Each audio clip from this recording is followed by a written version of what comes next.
ఉమ్మడి ఆంధ్రప్రదేశ్ లో దేవాదాయ శాఖ మంత్రిగా గొప్ప కళాభిమానిగా పంతం పద్మనాభం అందించిన సేవలు చిరస్మరణీయమని పలువురు వక్తలు పేర్కొన్నారు. పద్మనాభం జయంతిని పురస్కరించుకుని కల్పన సెంటర్ లోని ఆయన విగ్రహానికి మాజీ ఎమ్మెల్యే పంతం గాంధీ మోహన్ పూలమాలలు వేసి ఘన నివాళులు అర్పించారు. పంతం పద్మనాభం నాటక కళా పరిషత్ వ్యవస్థాపకులు బుర్ర పద్మనాభం, వాసిరెడ్డి యేసుదాసు, ఆంధ్ర కాపు సద్భావన సంఘం అధ్యక్షులు సుబ్బరాయుడు, ఆకుల వెంకటరమణ తదితరులు పాల్గొని మాట్లాడుతూ పంతం పద్మనాభం సేవలను కొనియాడారు. పంతం పద్మనాభం అనగానే ఈ రాష్ట్రానికి గుర్తొచ్చేది ఒక నీతి నిజాయితీకి మారు పేరు పంతం పద్మనాభం గారు అని చెప్పి సందర్భంగా నేను తెలియజేస్తా ఉన్నాను. వారు ఎన్నో సేవలు అందించి నలుగురు ముఖ్యమంత్రుల దగ్గర పనిచేసి అవార్డులు పొందిన వ్యక్తి పంతం పద్మనాభం గారు. వారు ఇక్కడ లేకపోయినా ప్రతి సంవత్సరం పంతం పద్మనాభం గారు కళా పరిషత్తుని నడిపిస్తూ ఎన్నో సేవలు అందిస్తున్న మన బుర్రా పద్మనాభం గారికి కూడా హృదయపూర్వక నమస్కారాలు తెలియజేస్తున్నాం. ఈ కమిటీ పెద్దలందరికీ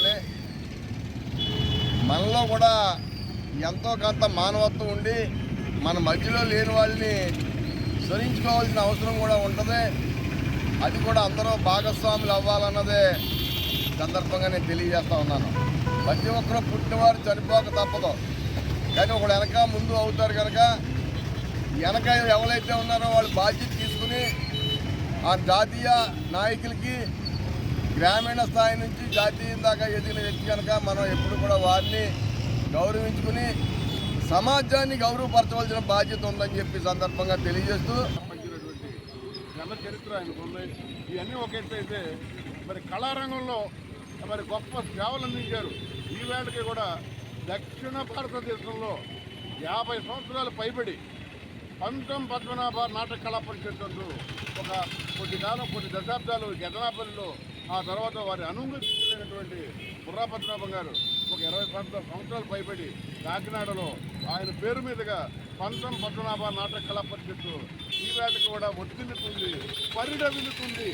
ఈవేళ నెపజ తెలుగు దర్బార్, మరి అదేవిధంగా రాజమండ్రి ఎల్కేఎన్, మరి హైదరాబాద్ హెచ్ఎంటీ లాంటి పరిషత్తులు మూతపడిపోతే కేవలం ఆ పేరు యొక్క గొప్ప, ఆ పేరే ఒక స్ఫూర్తి పంతం పద్మనాభం గారు, ఆ పేరే ఒక చైతన్యం కనుక ఈవేళకి కూడా ఆ పరిషత్తును మేము నిర్వహించుకోగలుగుతున్నాం. ఆ మహనీయుడికి మేము అందించినటువంటి ఘన నివాళి, ఆయన యొక్క ఆశయాల సాధనలో నిరంతరం ఆయన కోసం మేము పోరాడతాం, కృషి చేస్తాం, ఆయన ఆశయాల్ని సఫలీకృతం చేస్తామని మరొకసారి తెలియజేస్తున్నాం. వ్యక్తులు మరి సంపాదనకే చూస్తున్నారు తప్పిస్తే ప్రజాసేవకి అయితే ఎవరు చూడటం లేదు.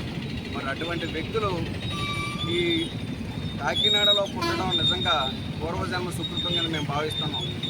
అటువంటి వ్యక్తి సమక్షంలో ఎందరో రాజకీయ నాయకులకి ఒక స్ఫూర్తిదాయకమైన, ఎందుకంటే ఈ జిల్లా ఉమ్మడి తూర్పుగోదావరి జిల్లాలో ఒక క్రమశిక్షణ అంటే పంతం పద్మనాభం గారు. ఆయన దగ్గర ఎన్నో నేర్చుకున్నారు ఈ ఉమ్మడి తూర్పుగోదావరి జిల్లాలో ఎందరో నాయకులు. మరి అటువంటి వ్యక్తికి ఎలా మేము నివాళులు అర్పించాం. అలాగే పంతం మోహన్ గాంధీ గారు కూడా వచ్చి ఆయనకి నివాళులు అర్పించి మరి ఈరోజు బుర్రా పద్మనాభం గారి సమక్షంలో ఎందరో నాయకులు మరి కార్యకర్తలు కూడా వచ్చారు.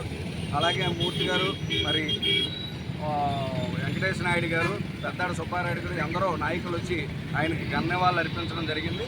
మరి ఈ సందర్భంగా ఆయనకి మరొకసారి ఘననివాళులు అర్పిస్తూ